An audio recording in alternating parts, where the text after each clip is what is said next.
예, 대강절, 강림절이라고도 하죠. 한자어 그대로 기다리는 절기입니다. 누구를 기다립니까? 예수 그리스도. 왜 기다립니까? 예수님이 나의 구세주이심이 너무나 감사해서 예수님을 기다리는 절기를 우리가 보내고 있습니다. 자, 그런데 성경에 보게 되면 아무리 이 세상에서 박사 학위를 가진 사람일지라도 또는 IQ가 한 200이 넘어서 천재 소리를 듣는 사람일지라도 그러한 사람일지라도 믿을 수 없는 일들이 성경에는 많이 기록이 돼 있습니다. 그게 너무나 감사한 거예요. 공부머리로 성경을 보는 것이 아니라 하나님이 주신 은혜로 성경을 볼 수 있도록 해주신 것이 감사한 것입니다. 특히 저 같은 사람은 너무나 감사해요. 공부순이라면 아찔합니다. 근데 하나님은 은혜의 순서대로 복을 주시는 것 같아요. 창세기 1장에서부터 시작해서 세상의 지식과 경험으로는 열려지지 않는 수많은 불가사의한 일들이 성경에 가득히 기록되어 있습니다. 그 중에 하나가 오늘 본문부터 우리가 보게 되는 예수 그리스도, 즉 하나님이 이 땅에 사람의 정상적인 출산 방법이 아닌 성령의 잉태하심으로 마리아의 뱃속에 잉태가 되시고 이 땅에 태어나셨다. 즉 하나님이 신이 이 땅에 오셨다라는 이 거짓말 같은 이야기를 우리는 생명으로 여기고 붙잡고 살아가고 있습니다. 그렇기 때문에 예수 믿는다는 것은 완전히 달라지는 것입니다. 이전까지는 그냥 세상의 지식으로 알고 따라가던 일들이 예수를 믿는다는 것은 세상이 우습게 여기고 세상이 이상하게 여기고 세상은 인정하지 않는 이 사건들을 생명으로 여기고 따라가고 있다는 것입니다. 그런데 여러분 축복합니다. 그 생명의 지식을 붙잡은 우리가 축복의 사람이라는 사실인 것입니다.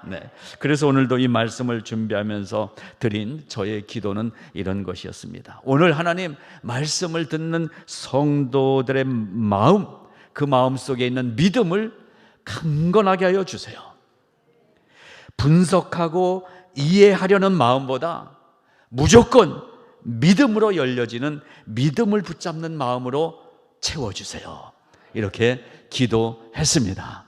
그리고 제가 드린 기도를 제가 믿었어요.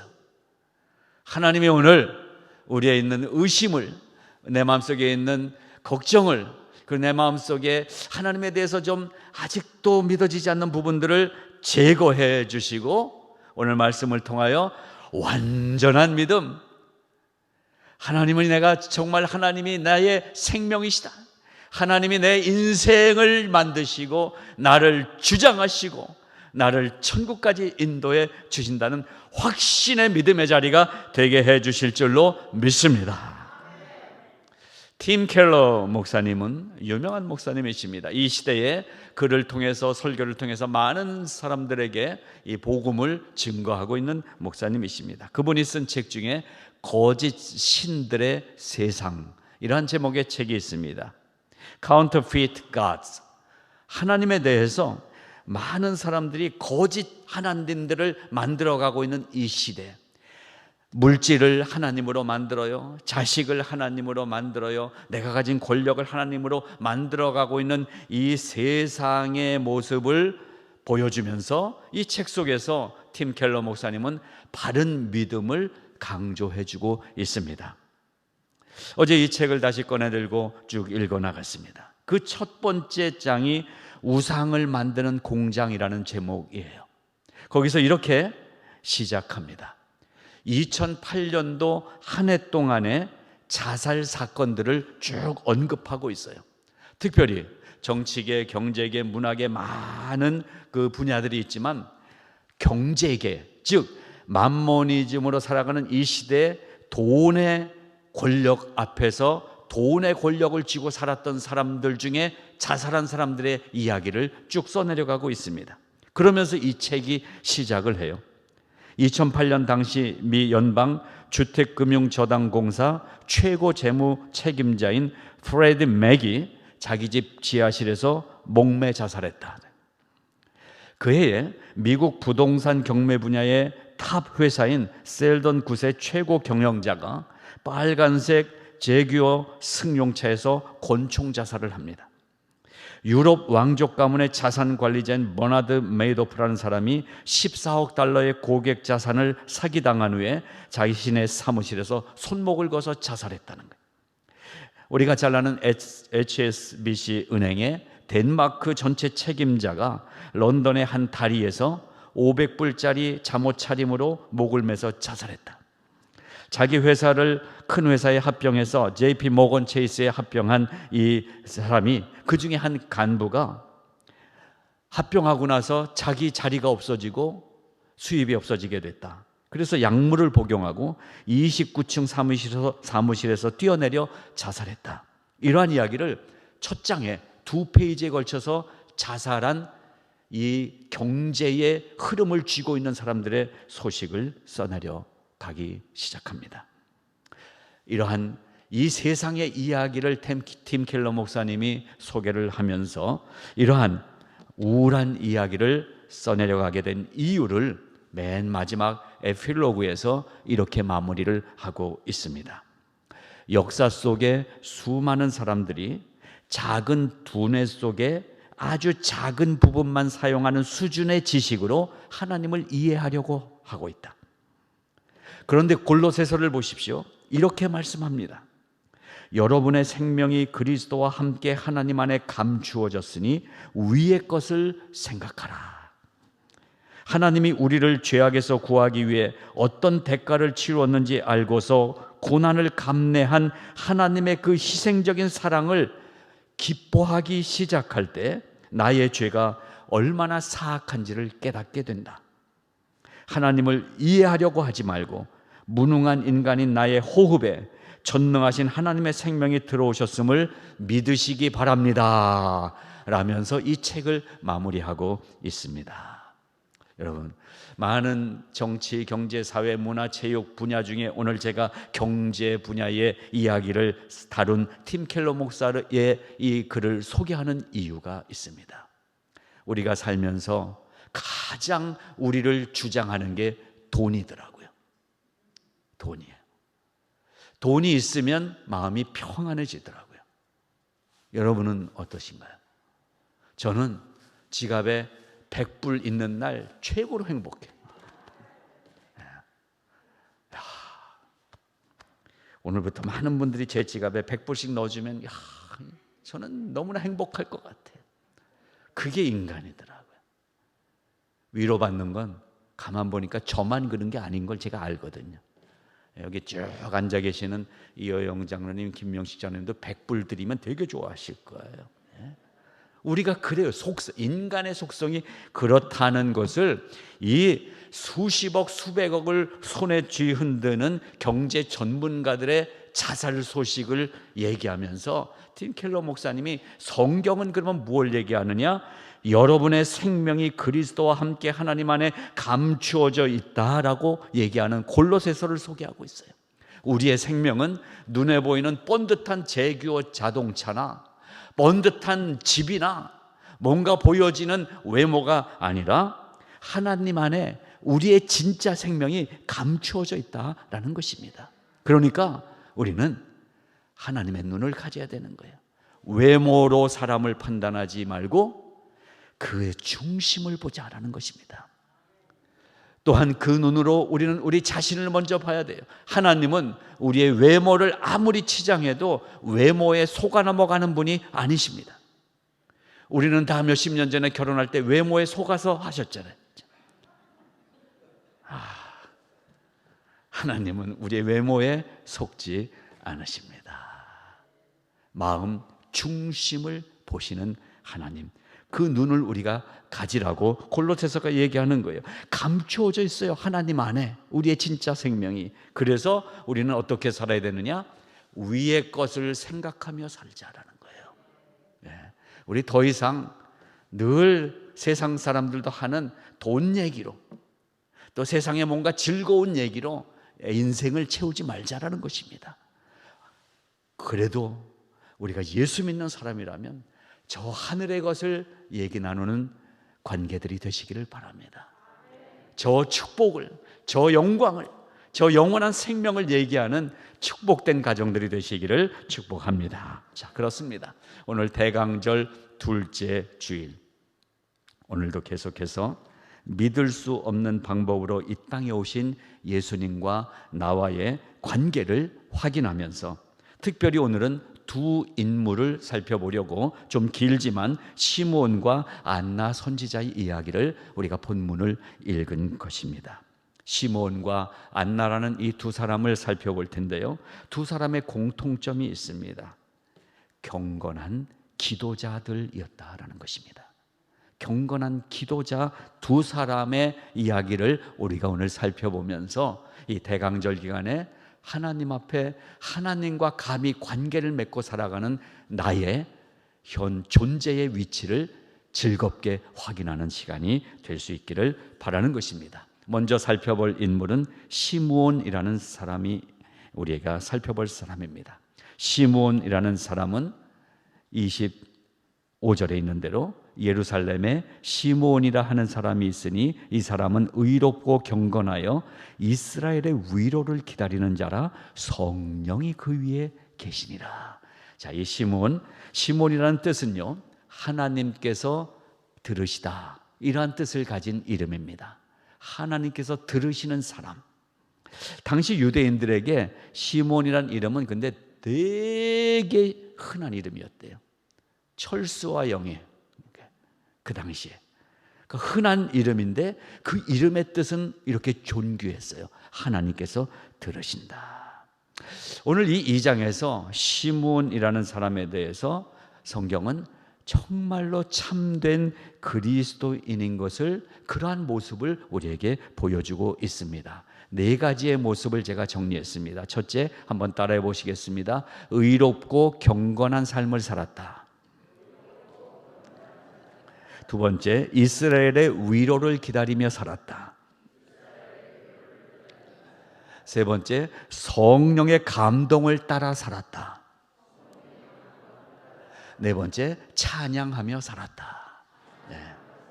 이게 시므온이라는 사람의 삶의 모습입니다. 이 네 가지를 간단히 짚어봅니다. 첫 번째, 의롭고 경건한 삶을 살았다고 25절에 얘기합니다. 자, 의롭다라는 단어를 언어를 보니까 디카이오스라는 단어를 쓰고 있습니다. 디카이오스, 성품이 착하다, 사람이 좋다라는 차원을 넘어서서 원칙이나 기준에 합당해서 법적으로도 아무런 하자가 없는 공정하다라는 뜻이 디카이오스라는 단어인 것입니다.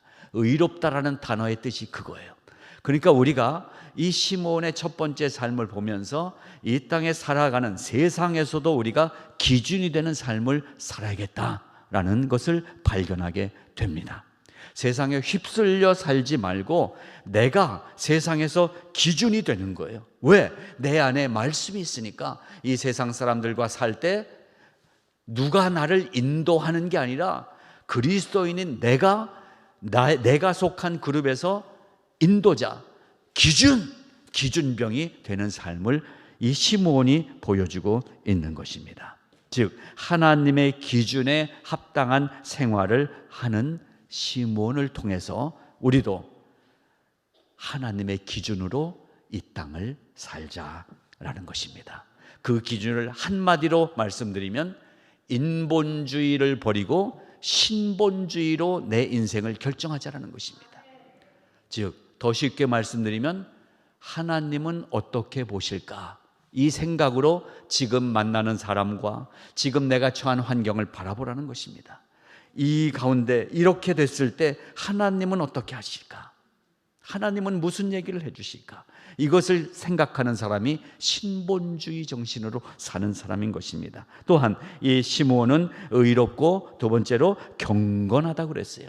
경건하다라는 단어가 두 가지로 사용됩니다. 욜라베스라는 단어가 사용되기도 하고 유세베이아라는 단어가 사용되기도 합니다. 특별히 유세베이아라는 단어는, 유라는 단어는 well이라는 단어입니다. well-being, well-dying 할 때 well, 잘 되다 이런 거죠. 세베이아라는 단어에서 나온 게 serve라는 단어예요. 섬기다. 잘 섬기는 게 경건한 삶입니다. 하나님을 잘 섬기는 것이 경건함입니다. 그리고 그 하나님을 잘 섬기는 사람은 반드시 사람을 잘 섬기는 사람이 되는 것입니다. 그러니까 하나님을 잘 섬기고 사람들을 잘 섬기는 사람이 경건한 사람이라는 뜻인 것입니다. 경건은 거룩하게 보이는 게 경건이 아니라 하나님을 진심으로 잘 섬기고 눈에 보이는 사람들을 잘 섬기는 것입니다. 하나님을 잘 섬기는 분들이 교회 안에 많이 계세요. 그런데 제가 계속 권면드리는 것은 하나님을 섬기는 마음으로, 즉 주님을 대하듯이 사람을 대하는 훈련이 우리에겐 더 많이 필요한 것 같아요. 그래서 두 가지를 제가 강조하고 강조드리잖아요. 두 가지가 우리 바뀌어야 된다. 첫째, 얼굴이 바뀌어야 된다고 그랬어요. 얼굴을 보면 예수 믿는 사람이구나, 이게 드러나도록 살아야 된다는 것입니다. 무지막지하게 생긴 사람도 예수 믿어서 변하더라고요. 상대방에게 괴로움을 주는 얼굴도 예수 믿으면 바뀌더라고요. 옆에 분 슬쩍 한번 보시기 바랍니다.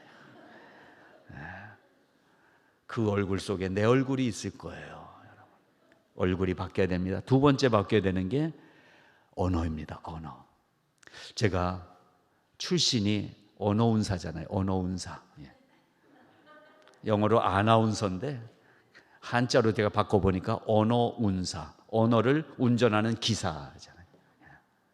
그래서 말에 대해서 제가 좀 예민합니다. 그래서 여러분에게도 말씀드립니다. 우리가 바뀌어지기를 바랍니다. 특별히 여러분, 남을 비하하는 말은 안 해야 됩니다. 농담으로라도 하지 않는 게 좋습니다. 그리고 눈에 보이는 대로 얘기하기보다, 눈에 보이는 것보다 100% 얹어서 얘기하기를 훈련하시기 바랍니다. 사실 우리가 눈에 보이는 대로 얘기하면 좀 그래요. 거기다 얹어주라는 말이에요. 여러분, 우리가 옷을 좀 잘 입나요? 그런 센스가 별로 없잖아요. 특별히 남자들. 아내 말 잘 듣고 옷 입고 나온 날은 그래도 괜찮은데, 그냥 막 나온 날은 컬러도 안 맞아, 뭐 이상하게 입고들 나오잖아요, 남자들은. 여러분, 우리는 언어가 변해야 되는데 좀 이상하게 입고 나왔어도 뭐라고 얘기해 줘야 된다고 그랬어요? 에이, 그게 뭐예요, 권사님? 이러면요, 기분까지 나빠요. 옷 입은 모습도 그런데 기분까지 나쁘게 하면 더 괴로워요, 보는 내가. 오늘 상당히 좀 특색 있게 입으셨네, 이렇게 해주면 좋잖아요. 여러분, 생각하면서 얘기하시고요. 그리고 한마디를 해도, 농담을 해도 유머를 할 수 있기를 바랍니다. 우리 한국인은 유머에 약해요. 남을 깎아내리면 농담이라고 생각해요. 미국 사람들은 유머를 잘해요. 우리가 유머를 좀 배우면 좋겠어요. 상대방도 기분 좋고 나도 기분 좋고 옆에 있는 사람도 기분 좋아지게 하는 말이 유머예요. 근데 우리는 남을 좀 깎아내리면, 그리고 와 재밌어 하면 내가 상당히 유머 있는 사람이라고 착각하더라고요. 여러분, 다른 사람을 올려주시기 바랍니다. 누가 올라갑니까? 내가 올라가요. 일단 부부관계부터, 자녀와의 관계에서부터, 또 성도와의 관계에서부터 훈련해야 될 필요가 있습니다. 자, 의롭고 경건한 삶 속에 얼굴의 변화와 말의 변화가 포함되어 있다는 사실입니다. 자, 이 시므온의 두 번째 삶은 어떤 모습이었습니까? 25절에 이스라엘의 위로를 기다리는 사람이었다는 거예요. 이건 무슨 말이냐 하면, 구약의 백성들이, 구약의 유대인들이 메시아가 오신다는 것을 기다리며 살았어요. 메시아가 오셔서 위로해 주시는 것을 기다리는 삶, 바로 이 시므온도 이 구약에 예언된 메시아가 오셔서 우리 민족을, 우리 가정을, 나를 위로해 주시는 그날을 기다리며 살았다라는 것입니다. 시므온이 정말 대단했던 사람이에요. 마지막 말라기 선지자 이후 400년 동안 성경은 침묵합니다. 그리고 예수님이 오셨고 이 시므온이 마지막 선지자 후에 400년 동안 메시아에 대한 얘기가 그쳐 있는 동안에도 이 시므온은 마음속에 그 구약의 선지자들이 얘기했던 메시아 소원을 품고 살았다라는 것입니다. 침묵의 시대를 살았지만 마음속에 메시아를 기다렸던 시므온처럼 우리가 오늘 메시아를 기다리는 마음으로 살아야 된다는 거예요. 주님이 다시 오실 거예요. 이 구약의 백성들은 오실 주님을 기다렸지만 우리는 오셨던 주님이 다시 오실 것이라는 약속을 기다리면서 사는 것입니다. 이 약속을 붙잡을 때 소망이 생깁니다. 이 약속을 붙잡는 사람에게 주님의 위로가 넘친다는 사실인 것입니다. 이스라엘의 위로를 기다렸던 시므온의 마음으로 살 수 있기를 바랍니다. 세 번째, 시므온은 성령의 감동을 따라서 살았다고 25절부터 27절까지 기록이 되어 있습니다. 성령이 그 위에 계셨대요. 그리고 성령의 지시를 받고 살았어요.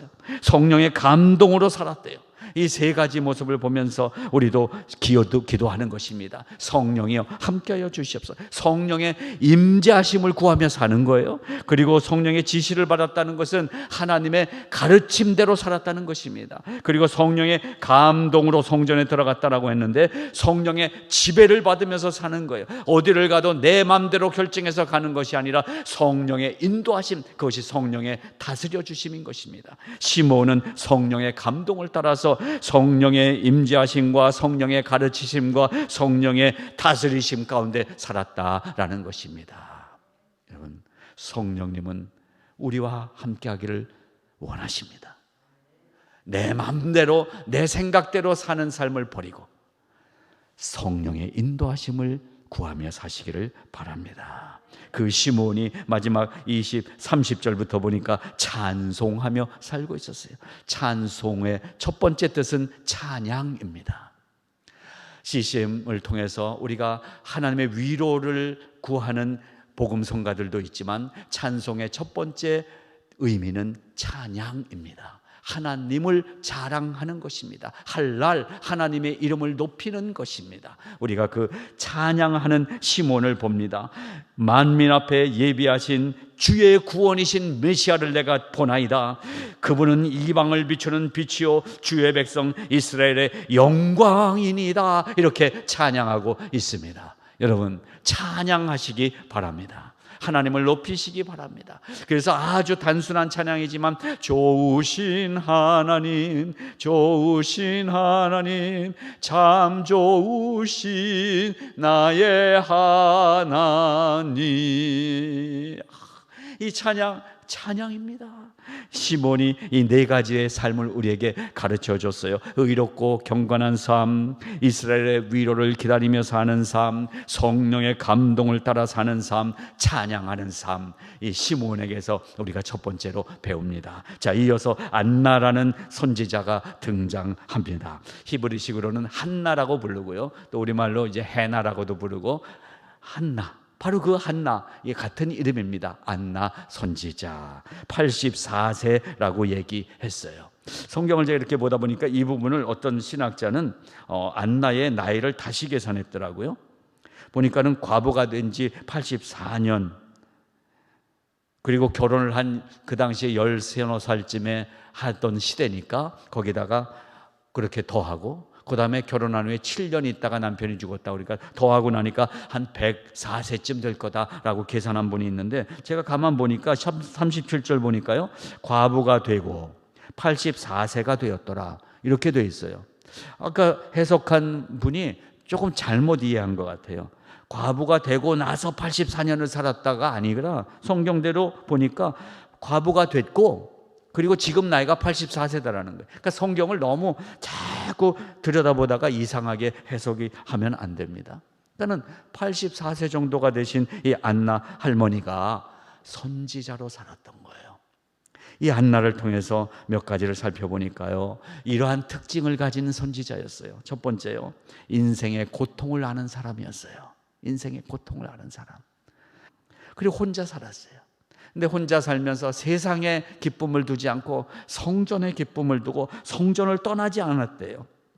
그리고 늘 금식하며 기도하는 영성 생활을 했대요. 그리고 감사하면서 날마다 메시아의 오심을 기다리는 삶을 살았다라고 기록이 되어 있습니다. 그래서 제가 이 네 가지 모습을 통해서 안나 선지자로부터도 이런 걸 좀 배우고 싶었어요. 첫째, 그리스도인은 사람들이 살아가는 고통을 이해하는 사람이 되어야 되는 줄로 믿습니다. 그래서 제가 가끔 감사한다고 말씀드리는 것 중에 하나가, 미국 생활하면서 저도 세상의 어려운 시간을 수년간 경험해 본 것이 지금 돌이켜 생각해 보니까 너무 감사한 거예요. 엊그제도 어떤 분들하고 식사하면서 얘기했는데, 돈, 집안에 코로 하나 돌아다니는 게 없더란 말이죠. 그래서 우유 하나를 사면서도 몇 전 차이에서 더 싼 거를 골라야 되고 했던 그러한 시간을, 또 그 당시에도 LA의 목장 식구들과 매주 우리가 모였는데, 모이면은 안 모이면 죽을 것 같으니까 모였단 말이에요. 모여서 하던 얘기가 가스 끊어졌다는 얘기, 전화비 못 냈다는 얘기예요. 렌트비 밀렸다는 얘기, 이런 거 얘기하면서 10년을 LA 목장 식구들과 지냈잖아요. 그걸 통해서 지금 목사로서 여러분을 섬기는 제가 감사한 거는 조금이라도 이민의 고통을 경험해 본 게 감사한 거예요. 안 그랬으면 멋지게 설교나 하는 목사가 됐을지도 모르겠어요. 그랬으면 아마 벌써 쫓겨났을래나? 여러분, 무슨 얘기입니까? 그리스도인은, 성도는 주변에 가난한 사람이 없나? 아픈 사람이 없나? 지난 한 주 동안에도 얼마나 마음이 힘든 분들이 없나? 살펴보는 삶을 살아야 된다라는 것입니다. 일부 한국 강남의 어떤 부자 교회처럼, 그 교회 부자 권사님들처럼 옷자랑하러 교회에 오는 사람들이 돼서는 안 되지 않냐는 거예요. 서로를 돌아보며 불쌍히 여기는 삶. 그래서 주님의 눈이 긍휼하심의 눈이라고 그랬어요. 긍휼로 바라보자는 거예요.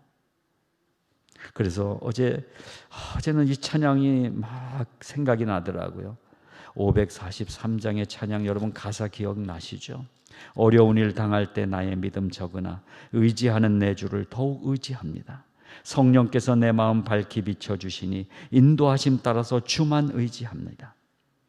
밝을 때의 노래와 어두울 때의 기도로 위태할 때 도움을 주께 간구합니다. 세월 지나갈수록 의지할 것뿐일세. 무슨 일을 당해도 예수 의지합니다. 찬송 부르면서 지금 좀 삶이 곤고한 분들 생각이 막 났어요. 그러면서 기도하는데, 하나님, 그 집사님, 그 가정 기억하시죠? 하나님 도와주세요. 그런 마음을 하나님이 주시더라고요. 여러분, 오늘 이 말씀이 혹시 어려움 중에 있는 문제를 가지고 이 아침에 교회로 오신 여러분들의 마음을 이 말씀이 위로해 주시기를 바랍니다. 두 번째, 안나가 가진 마음은 성전을 떠나지 않았다는 거예요. 이거 정말 중요합니다. 특별히 팬데믹을 지나면서 사탄의 방법 중에 하나였던 걸로 생각이 돼요. 영상의 예배, 물론 상황이 그래서 영상 예배를 드리지만 영상 예배 혼자 드리다가 어디로 다들 갔습니까? 처음에는 그래도 옷 입고 이 책상 앞에 앉아서 예배 드리더니 한 주, 두 주 지나면서 지금들은 다 파자마 바람으로 침대에서 영상에 계신 분들도 많이 있더라고요. 침대로 가서 영상 보며 예배 드린다고 하는 분들이 어디로 갑니까? 세상이 더 좋은 거예요. 가게 되더라고요. 여러분, 교회라는 것은 하나님이 주신 축복의 장소입니다. 건물 교회가 중요한 게 물론 그렇습니다. 그러나 하나님이 이 시대에 건물 교회도 중요하게 생각하라고 말씀하셨어요. 주일을 교회에 오는 거, 여러분, 꼭 교회 안 와도 예수 믿고 구원받고 천국 갈 수 있습니까? 없습니까? 있어요. 여기서 또 위로받으시네. 할렐루야. 다음 주부터 그런 세상으로 가요. 여러분, 교회에 오라는 얘기예요. 여러분, 이 교회당이 하나님이 주신 장소예요. 여러분, 제가 고리타분하게 말씀드리는 것입니까? 성경이 가르쳐주고 있는 얘기예요. 성수주의를 하는 거 중요한 거예요. 혼자서도 예수 믿고 구원받을 수 있지만 하나님이 우리에게 주신 이 교회는 더 중요합니다. 내가 약할 때 옆에 성도를 위해서 위로해주고 도와주고 계신 거예요. 여러분, 그렇습니다. 우리가 이 성수주일과 교회생활, 신앙생활이 하나로 일치되기를 바랍니다. 이 안나가 세 번째 어떤 생활을 했습니까? 금식하고 기도하는 삶을 살았어요. 특별히 기도, 여러분 기도를 너무 고상하게만 하지 마시기 바랍니다. 기도할 때 코에서 콧물 나는 거, 침이 막 흘러내리는 거 비웃지 마십시오. 하나님 앞에 엎드리다 보면 여러분, 울부짖는 기도도 필요한 거예요. 하나님은 우리에게 울부짖는 기도도 주셨고 묵상의 기도도 주셨어요. 이 안나는 금식하면서 혼자 얼마나 울었을까. 그러다가 너무 기쁨이 충만해져서 얼마나 아무 말도 없이 몇 시간도 지낼 수 있었을까. 이 두 가지 기도의 영성이 여러분 회복되시기를 바랍니다. 네 번째, 안나가 가진 삶의 모습은 감사하면서 메시아의 오심을 기다리는 신앙을 가졌다라는 것입니다. 우리도 감사함으로 이 대강절을 예수님을 기다리면서 지날 수 있기를 바랍니다. 자, 이 기다림의 절기인 대강절에 우리는 오늘 다시 오실 주님을 기다리는 삶을 살고 있습니다. 시몬이, 안나가 경건함으로 주님의 오심을 기다리다가 그 주님의 오심을 확인할 수 있었던 것처럼, 사랑하는 여러분, 우리도 주님 다시 오실 때까지 시몬과 안나의 경건함의 신앙생활을 본받아서 살 수 있기를 바라는 것입니다. 구약의 선지자들과 하나님의 백성들이 낙심과 절망과 불안과 또 오래돼서 지친 마음을 격려하면서 소망을 불어넣어주는 말씀을 붙잡고 하나님의 이 예비하심을 기다렸던 것처럼 우리도 삶의 현장에 넘쳐나는 불안과 근심과 낙심과 고통과 절망과 안타까움과 외로움과 괴로움 속에서도 말씀을 붙잡고 주님이 분명히 나를 위해 다시 오신다는 재림의 약속을 붙잡고 사는 성도 여러분이 되시기를 바라는 것입니다. 그렇게 살 때 경건의 삶이 만들어지는 것입니다. 하나님은 우리가 경건한 백성이 되기를 원하십니다. 거룩한 백성으로 살기를 원하십니다. 세상과 구별하여 하나님의 백성으로 살기를 원하십니다. 그것이 바로 우리가 살아가는 삶의 모습이 되어야 되는 줄로 믿습니다. 여러분, 교회나 다니는 사람이 되지 마시기를 바랍니다. 교회를 생명 걸고 다니는 사람들이 되시기를 바랍니다. 여러분, 교회 나다니는 사람은 신앙생활과 교회생활이 분리돼요. 그러나 교회를 다니는 사람은 교회와 신앙이 하나가 되는 것입니다. 그래서 교회 안에서도 예수 믿고 세상에 나가서도 예수 믿는 모습으로 사는 것입니다. 여러분, 진짜 그리스도인으로 살아야 되지 않겠어요? 제가 새로운 단어를 하나 처음 보게 됐는데 이미 나온 지는 오래된 단어예요. 키치라는 단어가 있더라고요. 키치. 이게 무슨 단어인가 봤더니요, 키치라는 단어가 뭐냐 하면은, 설명드립니다. 붉은 수수밭으로 유명한 노벨 문학상 수상작가 모엔의 소설 가운데 월광참이라는 그러한 작품이 있습니다. 월광, 달빛이죠. 참은 칼로 참수하다, 잘라내다라는 거예요. 그러니까 월광참이라는 이 소설의 제목은 뭐냐면 달빛을 베다라는 거예요. 그 이야기가 뭐냐 하면 달빛을 뵐 정도로 진짜 검객, 진짜 칼을 가진 진짜 검객의 이야기인데, 이 당시에 많은 가짜 칼 쓰는 사람들이 많았다는 거예요. 즉 무당짓하는 사람들, 그리고 사람의 이 목을 단번에 베버릴 수 있는 것처럼 아주 예리한 칼 가지고 이 검객으로서 이 진짜 검객이 아니라 사이비 검객들이 많았다는 거예요. 이 얘기를 보면서 저는 교회를 생각하게 됐습니다. 목사를 생각하게 됐어요. 목사 중에도 월광참을 가진 진짜 말씀을 가진 목사로 살아야 되는데 거짓 목사들이 많더라는 거예요.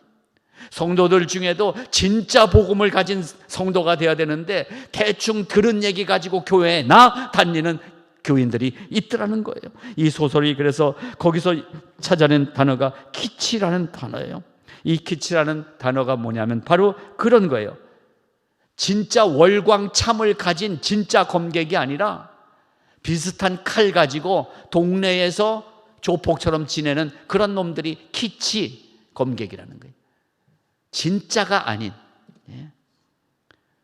진짜 회를 뜨는 분들은 다른 것 같아요. 제가 한 분 아는데 그분 진짜 같아요.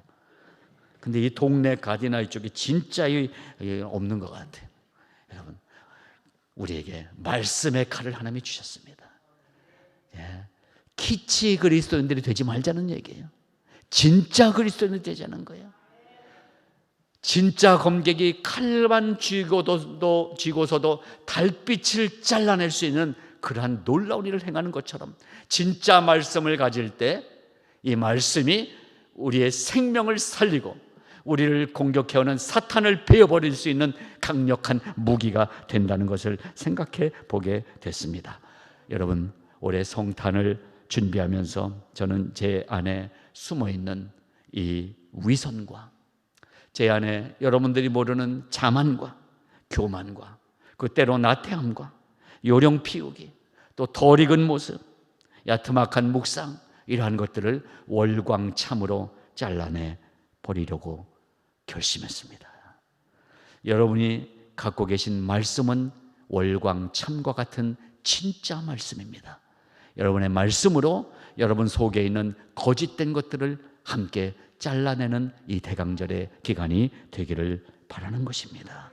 예수님이 오시기까지에는 적어도 구약의 모든 선지자들의 예언이 다 선포되고 나서 400년이 지나고 나서 그렇게 기다린 후에 오셨습니다. 지루할 수가 있었어요. 그러나 시몬과 안나는 그 속에서도 월광참을 가지고 예수님의 오심을 기다렸던 것처럼 예수님은 분명히 다시 오실 것입니다. 우리가 지키는 올해 성탄절은 오신 주님을 다시 기억하면서 무엇을 생각하라는 절기입니까? 주님은 말씀하신 대로 다시 오실 것이다. 그때에는 딱 두 종류로 나뉘어진다. 믿는 사람과 믿지 않는 사람. 우리는 믿음의 사람이 이미 됐으니까 자신감을 가지고 다시 오심을 기다리시기 바랍니다. 그날은 우리에게 축복의 날이 될 것입니다. 여러분, 우리의 기다림이 시몬과 안나의 찬양 같은 마음의 기다림이 되시기를 바라는 것입니다. 진실하게 경건의 삶을 살다가 예수님의 다시 오심을 맞이하는 마음으로 하루하루 살다가 그날 정말 예수님이 오시는 날 즐거워하며 기뻐하며 나팔 불며 주님을 맞이하는 축복된 삶이 되시기를 주님의 이름으로 기도하며 축복합니다.